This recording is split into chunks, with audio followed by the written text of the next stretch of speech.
2월 8일 목요일, 참과 거짓을 분별하고 끝까지 인내하는 성도. 마가복음 13장 1절에서 13절까지. 예수께서 성전을 떠나실 때 제자들 가운데 한 사람이 말했습니다. 선생님, 저것 좀 보십시오. 저 큰 돌들하며 웅장한 건물 좀 보십시오. 예수께서 그에게 말씀하셨습니다. 이 훌륭한 건물들을 보느냐?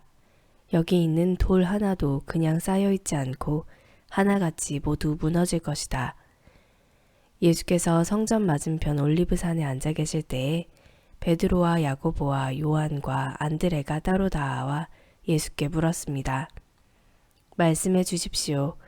그런 일이 언제 일어납니까? 그런 일이 다 이루어질 무렵에는 어떤 징조가 있겠습니까? 예수께서 대답하셨습니다. 어느 누구에게도 현혹되지 않도록 조심하라. 많은 사람들이 내 이름으로 와서 내가 바로 그다 라고 하며 많은 사람들을 속일 것이다. 전쟁이 일어난 소식과 소문이 들려도 놀라지 말라. 그런 일은 반드시 일어나야 하지만 아직 마지막은 아니다. 민족과 민족이 서로 대항해 일어나고 나라와 나라가 서로 대항해 일어날 것이다. 곳곳에서 지진이 일어나고 기근이 들 것이다. 그러나 이런 일은 해산하는 고통의 시작일 뿐이다. 너희는 정신을 바짝 차려야 한다. 너희는 법정에 넘겨지고 회당에서 매질당할 것이다. 그리고 나로 인해 왕과 총독들 앞에 서서 그들에게 증언하게 될 것이다.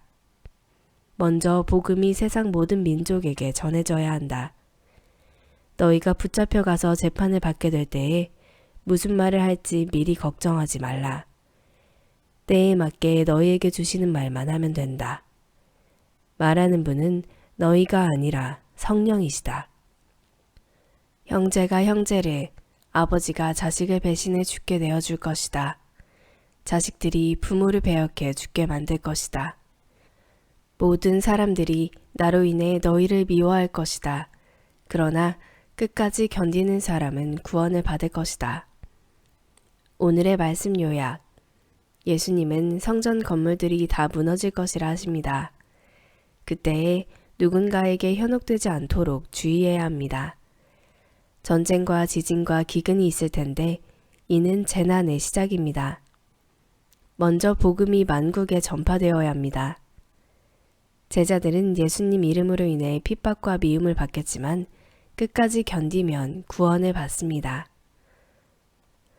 본문 해설, 성전 멸망을 예언하심, 13장 1절에서 8절까지.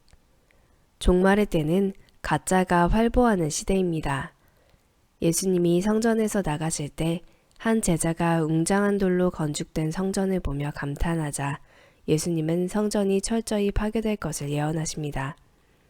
성전이 하나님 집으로서의 역할에 실패하면 심판을 피하지 못합니다. 성전이 마주 보이는 올리브산에서 제자들이 성전 파괴의 때와 징조에 관해 묻습니다. 예수님은 징조에 대해서만 말씀해 주십니다. 거짓 그리스도가 출몰할 테니 그의 현혹에 속지 말라고 하십니다. 또 난리와 소문과 국가 간의 전쟁과 기근을 예언하십니다. 이런 징조들은 재난의 시작일 뿐입니다. 마귀의 무기는 거짓과 속임수입니다. 마지막 때는 혼란의 시기이기에 성도는 참과 거짓을 분별하는 통찰력을 소유해야 합니다. 마지막 때에 나타날 징조는 어떤 것들인가요? 전쟁과 재난의 소식이 들리고 사람들이 현혹하는 일들이 일어날 때 내가 취할 자세는 무엇인가요? 복음 전파와 종말 13장 9절에서 13절까지. 어둠이 빛을 거부하듯 세상은 복음을 거절합니다. 예수님은 그날이 되면 제자들이 대적자들에게 핍박받을 것이기에 정신을 바짝 차려야 한다고 당부하십니다.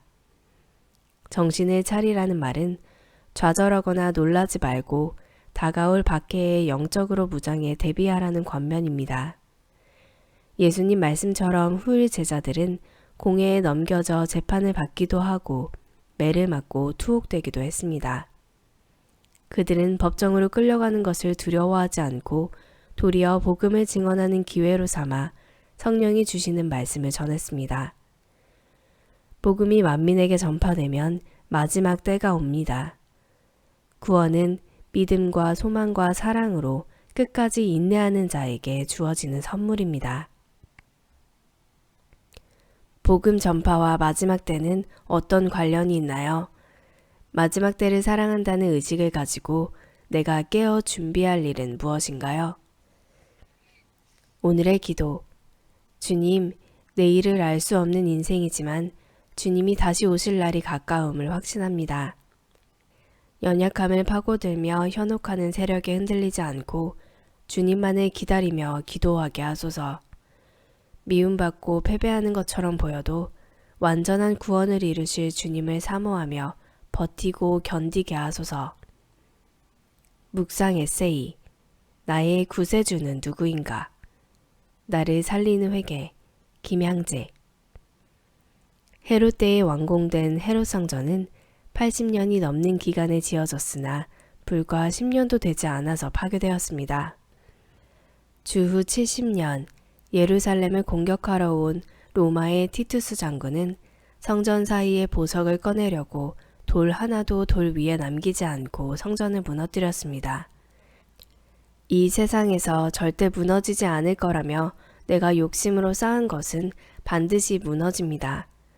모아놓은 재산 때문에 자손들이 법적 투쟁을 하는 경우도 있습니다. 아낌없이 지은 모든 것은 아낌없이 무너집니다. 절대 무너지지 않는다고 생각한 것이 우리를 현혹해 넘어뜨리기도 합니다. 무너지지 않을 건강과 학벌, 돈과 지위를 절대적으로 믿다가 암에 걸리고 입시에 실패하고 실직을 하면 교회를 떠나기도 합니다. 내가 현혹된 그것은 나의 구세주가 됩니다. 어떤 사람은 돈이 구세주고 어떤 사람은 미모가 구세주입니다. 그래서 하나님은 예수 그리스도만이 구세주임을 알게 하시려고 우리 각자에게 딱 맞는 환경을 주십니다.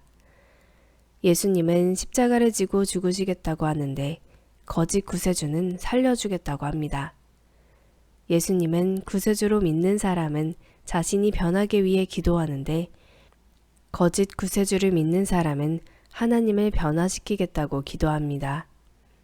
내 욕심과 야망 때문에 현혹되고 있는 것이 있다면 애통하며 기도하십시오. 우리의 무너진 그곳에서 오직 그리스도를 볼 수 있길 간절히 소원합니다. 한절 묵상. 마가복음 13장 9절. 주님의 길을 따르는 성도는 핍박을 두려워하지 말아야 합니다. 예수님의 제자들이 핍박하던 공회와 회당에 속한 이들은 적대 관계였습니다. 그러나 말세이는 예수님의 공동체를 핍박하는 일에 서로 연합합니다. 성도가 당하는 핍박은 죄 때문이 아니라 복음이신 예수님 때문이어야 합니다. 예수님으로 인해 당하는 핍박을 잘 견디면 온 천하에 복음을 전할 기회가 됩니다. 핍박의 길은 모질지만 그 길 위에 우리를 도우시는 예수님이 계십니다.